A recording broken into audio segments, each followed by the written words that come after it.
Last night, I was privileged to celebrate the Red Mass, which is for government leaders, lawyers, people involved in the world of politics and civic leadership.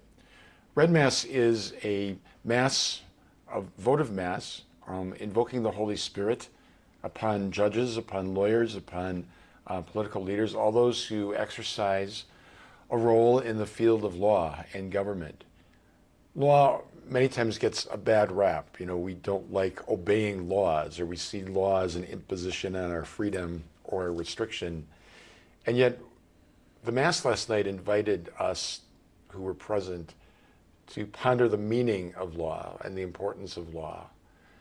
Often I would say to eighth graders in religion class when I taught them morality, how would you feel if you went home tonight and your parents just said, there's no more rules here. You know, you can do whatever you want, come home whenever you want.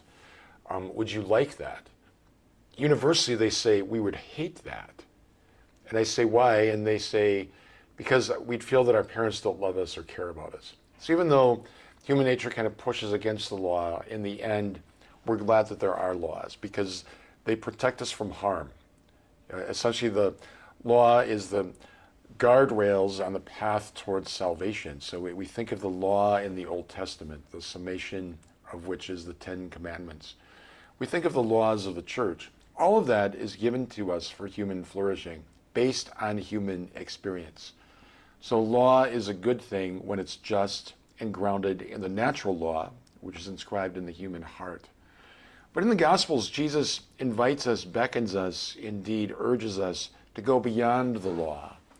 So in many cases, the law is simply do no harm. And Jesus would say that's a good start, but it's not necessarily good enough. We can't just not do harm. We're called to actively do good.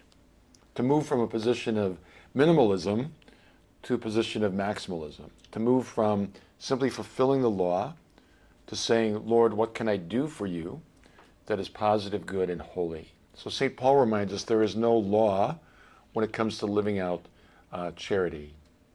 There's no law when it comes to responding to the grace of Christ. And Paul is a great example of someone who moved from being a very zealous Pharisee who fulfilled the law in every respect to realizing that in the end, the law didn't save him, it was the grace of Christ.